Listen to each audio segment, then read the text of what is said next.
Pemirsa, Dewan Perwakilan Rakyat atau DPR merevisi kilat Peraturan DPR nomor 1 tahun 2020 tentang tata tertib yang salah satunya membuka ruang bagi DPR untuk mengevaluasi secara berkala pejabat negara yang telah mereka pilih. Hasil evaluasi ini nantinya bisa berujung pada rekomendasi pemberhentian.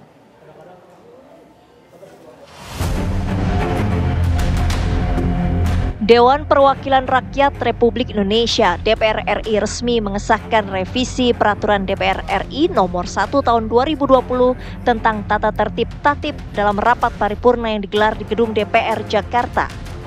Namun aturan baru ini menuai kritik karena dinilai bertentangan dengan prinsip pemisahan kekuasaan, berpotensi menciptakan konflik kepentingan, serta mengancam independensi sejumlah lembaga negara. Dalam revisi tersebut, DPR memberikan dirinya kewenangan untuk melakukan evaluasi berkala terhadap pejabat negara yang sebelumnya telah melewati proses uji kelayakan dan kepatutan atau fit and proper test. Jika hasil evaluasi menunjukkan kinerja yang dinilai tidak memenuhi harapan, DPR dapat memberikan rekomendasi pemberhentian. Sejumlah pejabat negara yang dapat dievaluasi oleh DPR berdasarkan aturan baru ini antara lain Komisioner dan Dewan Pengawas KPK, Hakim Mahkamah Konstitusi, Mahkamah Agung, Panglima TNI, Kapolri hingga Komisioner Komisi Pemilihan Umum dan Badan Pengawas Pemilu. Usulan merevisi Peraturan DPR nomor 1 tahun 2020 tentang tata tertib datang dari Mahkamah Kehormatan DPR MKD. MKD mengusulkan agar ada penambahan satu pasal dalam revisi tatip DPR yakni pasal 228A. Wakil Ketua Balik DPR Sturman Panjaitan mengatakan, perubahan ini bertujuan meningkatkan fungsi pengawasan DPR terhadap pejabat yang telah ditetapkan melalui rapat paripurna. Di antara pasal 228 dan pasal 229 disisipkan satu pasal, yakni pasal 228A, sehingga berbunyi sebagai berikut. Ayat 1. Pasal 228A ayat 1, dalam rangka meningkatkan fungsi pengawasan dan menjaga kehormatan DPR terhadap hasil pembahasan komisi sebagaimana yang dimaksud dalam pasal 227 ayat 2, DPR dapat melakukan evaluasi secara berkala terhadap calon yang telah ditetapkan dalam rapat paripurna DPR. Ayat kedua, hasil evaluasi sebagaimana dimaksud pada ayat 1 bersifat mengikat dan disampaikan oleh komisi yang melakukan evaluasi kepada pimpinan DPR untuk ditindaklanjuti sesuai dengan mekanisme yang berlaku. Lantas apakah revisi tatip DPR ini dianggap inkonstitusional? Apakah dengan tatip ini DPR bisa dengan leluasa langsung mencopot pejabat yang tidak sejalan dengan anggota dewan? Tim TV One mengabarkan. Dewan Perwakilan Rakyat atau DPR merevisi kilat Peraturan DPR nomor 1 tahun 2020 tentang tata tertib yang salah satunya membuka ruang bagi DPR untuk mengevaluasi secara berkala pejabat negara yang telah mereka pilih. Hasil evaluasi ini nantinya bisa berujung pada rekomendasi pemberhentian. Lantas apakah revisi tatip DPR dianggap inkonstitusional?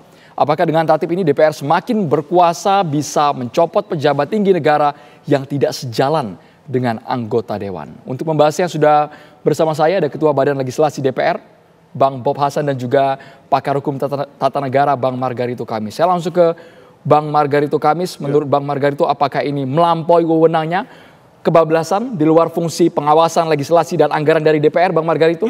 Begini, DPR itu kerjanya melakukan pengawasan, satu di antaranya gitu ya. Evaluasi itu cuma nama lain dari pengawasan.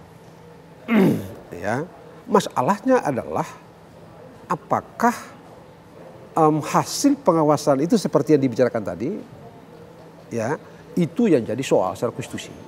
Nah, pada titik itu kalau kita bicara mengenai tadi hasil pengawasannya itu mengikat keluar, saya mesti jujur dengan segala hormat bilang sama teman-teman di DPR, ini bablas, melampaui wewenang mereka. Ini constitutional clause atau clause constitutional content, bukan pada level undang-undang, apalagi peraturan tata tertib. Begitu itu tuh dari segi itu ya. Jadi ya dengan segala hormat saya pada teman-teman yang berusaha untuk menampilkan DPR sebagai lembaga yang kita bayangkan hebat dan macam itu, saya mesti bilang dengan semua kehormatan itu dan semua apresiasi saya itu, tapi saya mesti mengatakan secara jujur bahwa dari segi pemikiran konstitusional objektif, saya tidak punya pilihan lain kecuali mengatakan bahwa ini melampaui wewenang konstitusional mereka. Motifnya apa kalau sampai melampaui wewenang sebenarnya dari lembaga ini? Saya tidak tahu motifnya begitu ya. Satu-satunya yang bisa dapat dicek secara objektif adalah mereka ingin agar pengawasan dalam tanda petik maksimal, begitu ya. Kalau itu caranya, kalau itu yang dikenaki, tidak ada yang salah. Tetapi menurut saya harus ditempuh cara lain yang kompatibel dengan sistem presidensial dan kompatibel dengan konstitusi. Coba Anda lihat ya. Di Undang-Undang Mahkamah Konstitusi misalnya, kita sudah siapkan, DPR dan pemerintah itu menyiapkan Mahkamah Kehormatan MKD. Mahkamah Kehormatan Dewan. Nah, mereka itulah yang akan mengecek tindak tanduk dari hakim konstitusi yang kalau pengecekan asal tindak tanduk hakim-hakim itu menemukan perbuatan-perbuatan yang tidak etis, maka baru diberhentikan. Tapi harus ditanggapi sama Bang Bob Hasan bahwa menurut Bang Margarito revisi kilat tatip ini kebablasan melampaui wewenang DPR. Ya udah jangan nafsu-nafsu, jangan terlalu emosi. Tidak ada yang kebablasan di situ ya.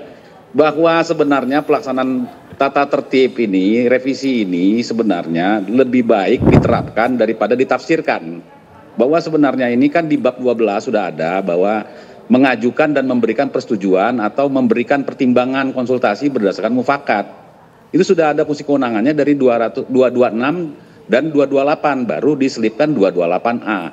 Jadi dari awal beberapa jabatan atau suatu jabatan itu telah melalui beberapa tahapan sehingga pada ujungnya ada tahapan fit and proper test atau uji kelayakan di DPR. Jadi kalau kita mau memperbaiki sebagaimana yang dimaksud oleh Bang Margarito tadi, diperbaiki semuanya. Nah ini kan tanpa ada 228A misalkan ada pemilihan atau fit and proper test atau uji kelayakan dari beberapa jabatan seperti KPK misalkan kemarin itu kan, Ketua KPK, Komisioner KPK dan Dewas. Nah itu dilakukan uji kelayakannya di Komisi 3 di DPR. Nah maka ketika itu sebenarnya setelah diajukan rekomendasi ke pimpinan DPR dan kemudian diparipurnakan, sebenarnya tanpa ada pasal 228A berlaku mutantis mutandis. Ya, berlaku itu sebenarnya pengawasan terhadap semua jabatan yang pernah diuji secara kelayakan oleh komisi-komisi yang ada di DPR ini, yang kemudian yang telah diparipurnakan, yang kemudian ya ini yang diawasi juga tugas kerjanya. Jadi sebenarnya itu, maka oleh karena itu daripada kita mentafsir untuk meningkatkan, nah itu makanya di situ klausul pasal 228A itu untuk meningkatkan fungsi pengawasan. Nah itu tadi. Jadi kalau Bang Margarito mau menyatakan tadi itu bahwa ini kebablasan, pasal 226-nya juga kebablasan kalau begitu. Kalau begitu selama ini yang melakukan uji kelayakan di DPR RI juga kebablasan kalau begitu. Itu kan pelaksanaan tata tertib. Begini Bob, gitu begini Bob. Jadi pengawasan ini dilanjutkan Bang, ini dilanjutkan.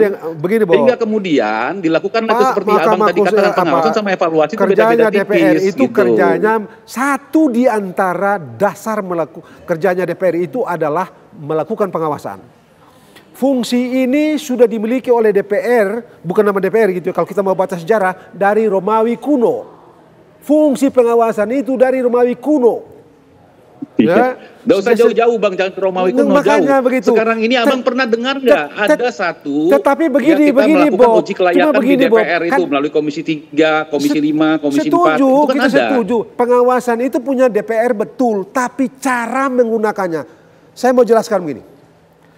Kenapa DPR itu mesti menseleksi hakim Mahkamah Konstitusi, atau kenapa DPR mesti menyeleksi atau tadi disebut fit and proper test terhadap Mahkamah Agung? Karena dari sejarahnya yang namanya mengangkat hakim itu, kerja angkat mengangkat itu adalah kerjanya presiden. Cuman supaya presiden itu tidak sembarangan angkat orang, tidak sembarangan menempatkan orang, maka rakyat perlu cek. Itu sebabnya kepada DPR diberi wewenang untuk mengecek. Itulah fit and proper.